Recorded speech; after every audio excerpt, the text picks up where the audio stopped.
Thanks for the upgrade, my dear.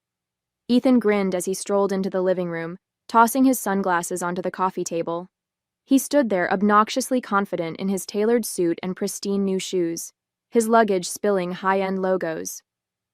First class to Europe, luxury hotels, this is the kind of life I've been missing, Sarah.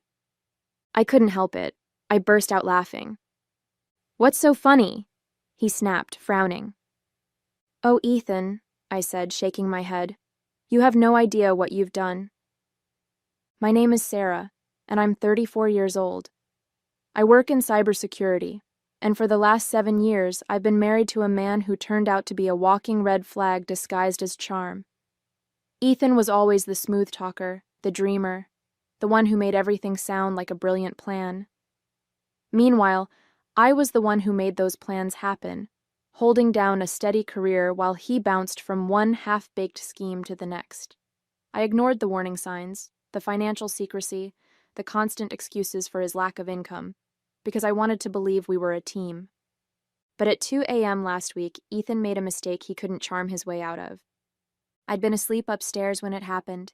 He must have waited until he was sure I was out cold before sneaking down to my laptop. My cybersecurity work had taught me to keep an eye on potential scams, but I never thought I'd need those skills at home. That night, Ethan used my laptop to access one of my credit cards. He copied down the details, snapped a few pictures with his phone, and slinked back into bed like nothing had happened. The next morning, while sipping my coffee, I noticed a flood of alerts on my phone. I opened my banking app to find nearly $50,000 in charges: designer clothing, expensive watches, first-class flights to Paris. My stomach sank as the pieces clicked into place. Ethan was behind this. Of course he was. But instead of panicking, I smiled. The card he'd used wasn't a personal account. It was a dummy credit card tied to a training program I run at work. It's designed to teach companies how to detect and respond to fraud. Every transaction triggers an automatic alert that goes straight to the authorities. Ethan had no idea he'd just turned himself into a case study. I called my lawyer, Chloe, that same morning. You're not going to believe this, I told her, recounting everything in detail. She didn't even try to hold back her laughter. Wait, let me get this straight, she said between chuckles.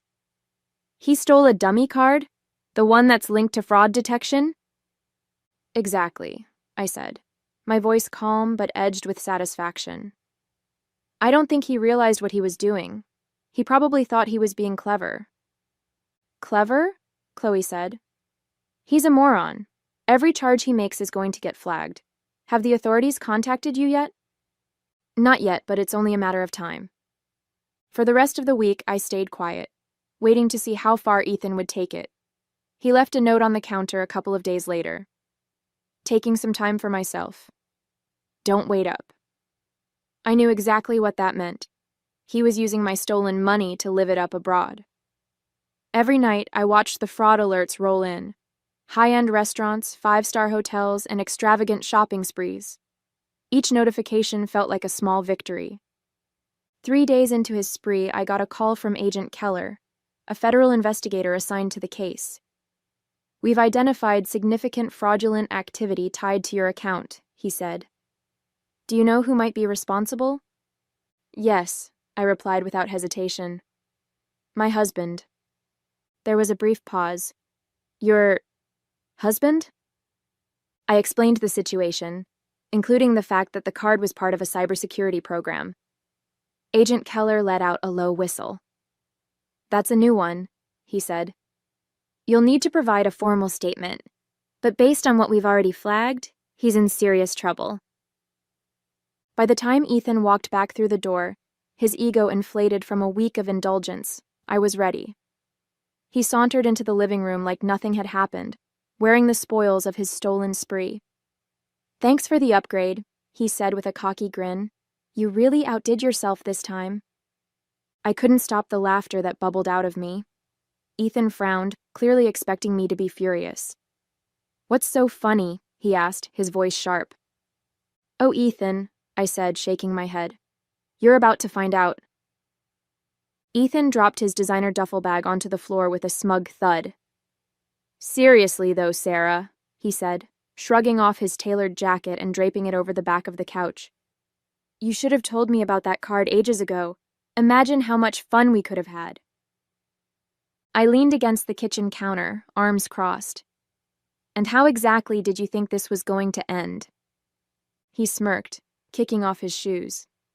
"You're always so uptight about money. It's not like you couldn't afford it. I figured you'd get over it once you saw how happy it made me."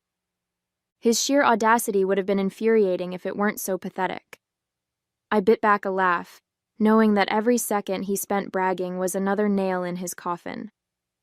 "So, the watches, the flights, the hotels, you thought all of that was just a gift from me?" "Not thought," he said, pointing at himself. "Knew. It's about time you loosened up."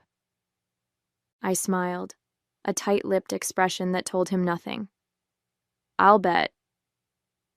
Once Ethan disappeared into the shower, humming some obnoxious tune, I picked up my phone and texted Chloe. "He's back. Ready to move forward." Her reply was immediate. "Perfect. I'll alert Agent Keller." Over the past week, Chloe and Agent Keller had been preparing the case against Ethan. His every move had been tracked, every charge meticulously logged. From the designer clothing boutiques to the luxury hotels in Paris, his indulgence painted a picture of someone who thought they were untouchable. Ethan had no idea how deep he'd dug his own grave.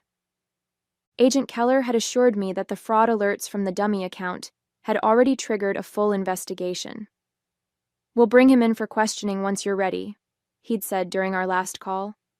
"But I'd recommend letting him walk into it on his own. The more confident he is, the better."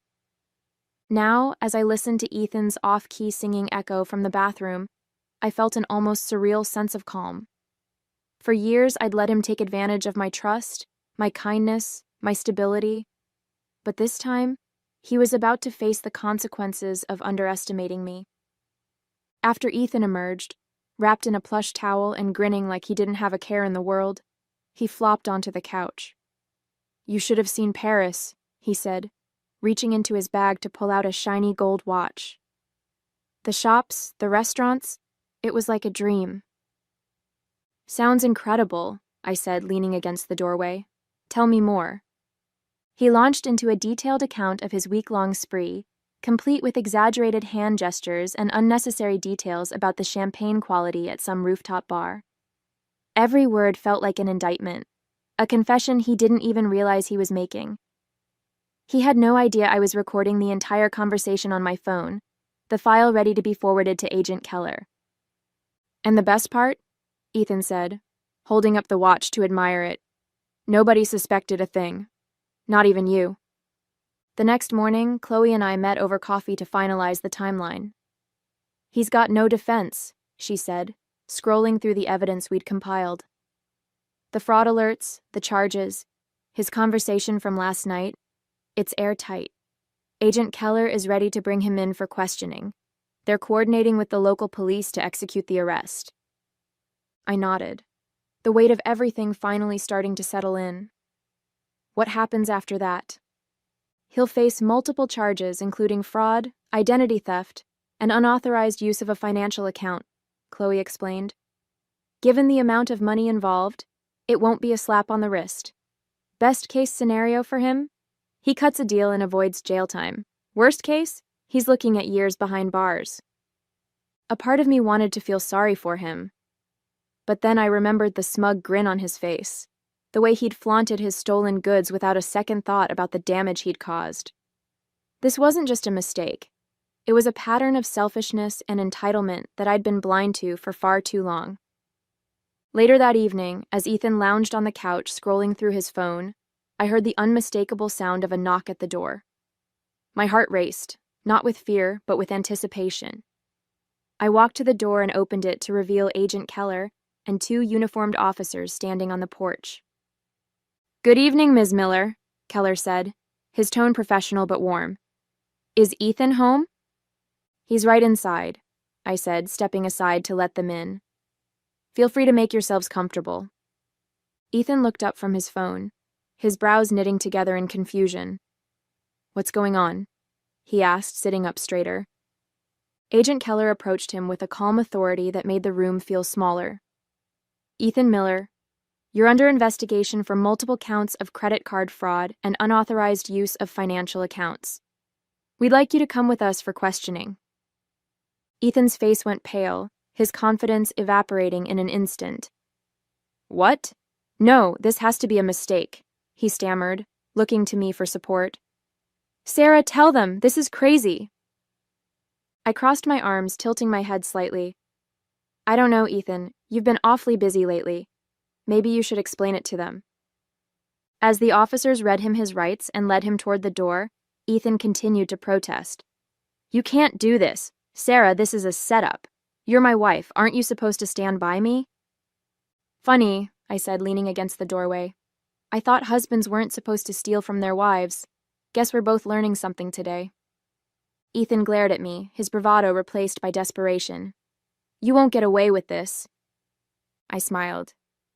Oh, Ethan. I already have.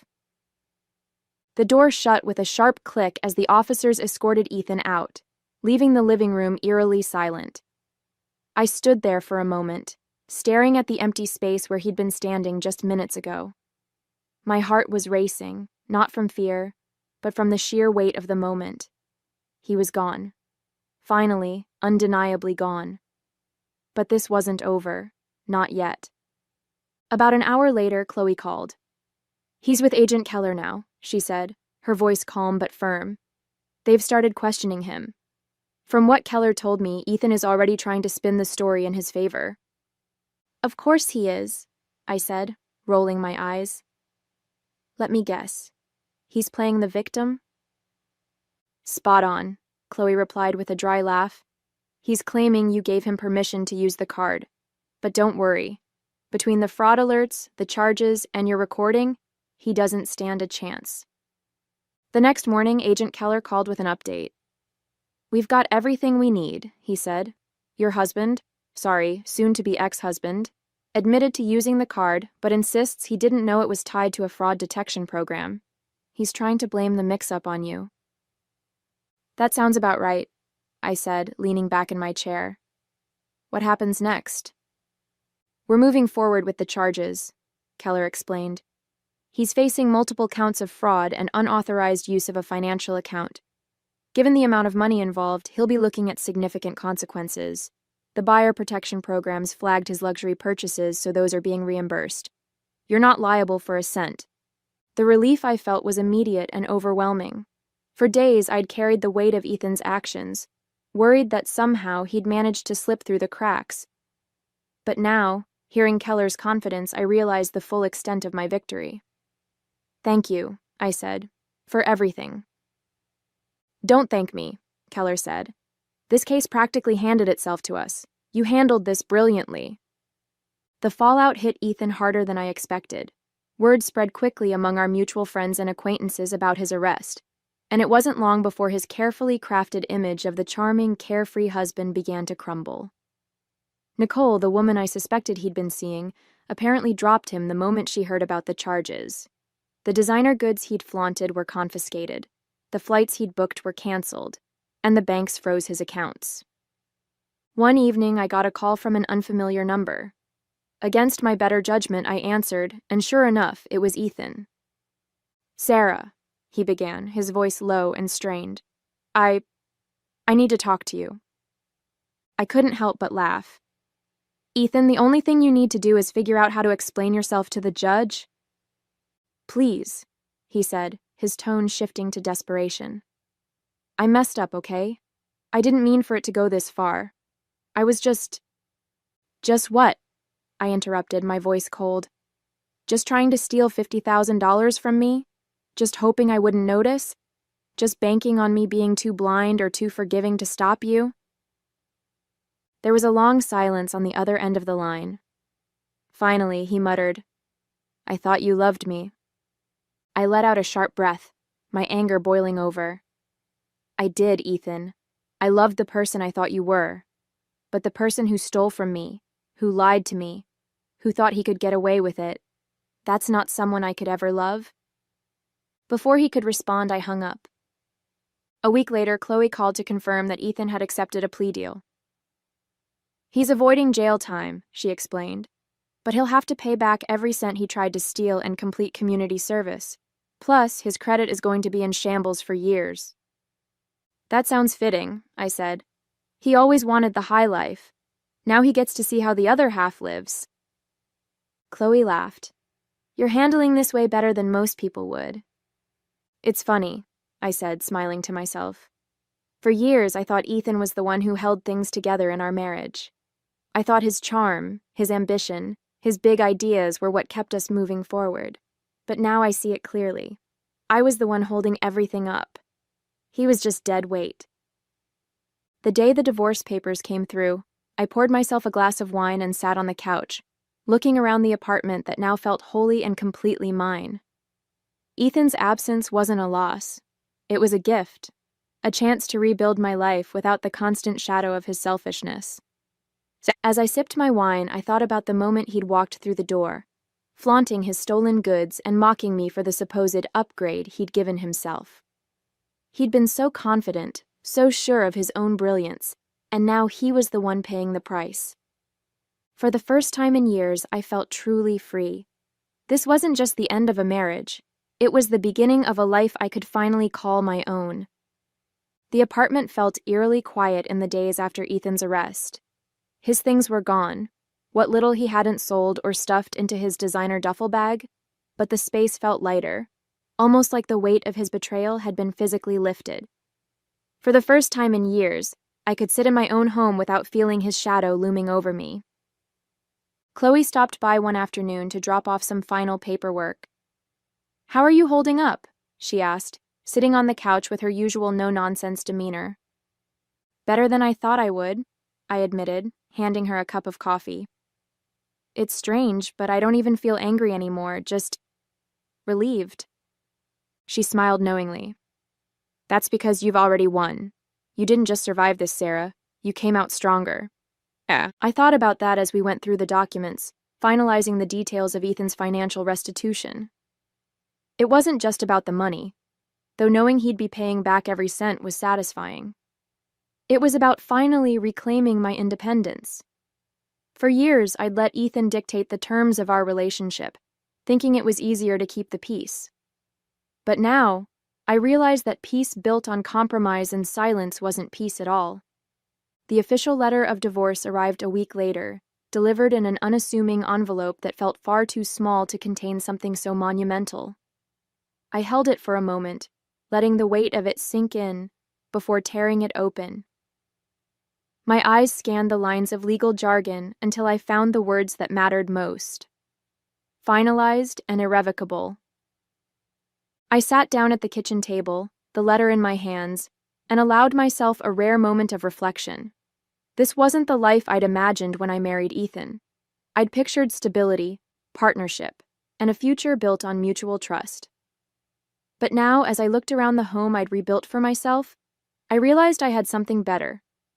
Freedom, clarity, and the knowledge that I was stronger than I'd ever given myself credit for. Lauren came over that evening with a bottle of wine and a carton of my favorite takeout. "To new beginnings," she said, raising her glass, "and to the absolute dumpster fire you just walked away from." I laughed, clinking my glass against hers. "To never settling for less than I deserve." Over the next few weeks, I started to piece together what my new life would look like. I redecorated the apartment, adding splashes of color and personal touches that felt like me. I finally took the solo vacation I'd been dreaming about for years, exploring the coast and soaking in the kind of peace that only comes from leaving everything behind for a little while. Ethan tried to reach out a few more times, through mutual acquaintances, vague apologies over email, even a laughably tone-deaf letter claiming he'd changed. But I didn't respond. There was nothing left to say. He'd made his choices, and I'd made mine. Every now and then I'd hear updates about his life through the grapevine. He was struggling to find work, his reputation tarnished by the fraud charges. He'd moved back in with his parents, apparently still clinging to the belief that he could talk his way out of anything. I didn't feel sorry for him. If anything, I felt relief. He wasn't my problem anymore. A month after everything had been finalized, I stood by the window of my apartment, sipping my morning coffee and watching the city come to life below. The sunlight poured into the living room, highlighting the fresh coat of paint I'd picked out, my favorite shade of blue. The space no longer felt like a battleground. It felt like home. It was peaceful, mine, and filled with possibilities. I thought about the journey that had brought me here. For years, I'd believed in the promise of marriage, in the idea of building a life with Ethan. I'd ignored the little voice inside me that whispered something was off, that warned me his charm was a mask for selfishness. But now, I understood something important. Walking away wasn't failure. It was strength.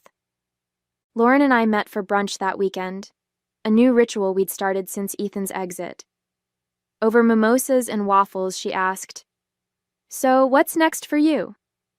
I smiled, feeling a mix of excitement and calm that had eluded me for so long. Honestly, I'm just focusing on myself for now. Work's going great, and I've been thinking about taking a longer vacation, maybe somewhere quiet, near the mountains. She raised her glass. "That's what I like to hear. You deserve it." For the first time in years, I felt like I was making decisions purely for me. No compromises, no second guessing, just the freedom to live on my own terms. Occasionally, I'd still get updates about Ethan from mutual acquaintances. He was struggling to rebuild his life, moving from one low-paying job to the next, while trying to pay back the money he owed. The designer suits and luxury trips were long gone, replaced by a harsh reality he wasn't prepared for. I didn't dwell on it. He'd made his choices, and I'd made mine. The last time I heard from him was through an email, a long, rambling apology that seemed more self-pitying than sincere. I read the first few lines before deleting it without a reply. I didn't need closure from him. I'd already found it in myself. One evening, I sat on the balcony with a glass of wine, reflecting on everything I'd been through. The betrayal, the heartbreak, the fight to reclaim what was mine. It had all led to this moment. And while it hadn't been easy, it had been worth it. I no longer felt angry or bitter about what had happened. If anything, I felt grateful. Ethan's betrayal had forced me to confront my own strength, to stop compromising and start prioritizing myself. I'd learned to trust my instincts, to value my independence, and to never again let someone else take the reins of my life. As the city lights flickered in the distance, I raised my glass to the night sky. "Here's to me," I said quietly. "Here's to starting over." And with that, I closed the chapter on Ethan for good, ready to embrace whatever came next.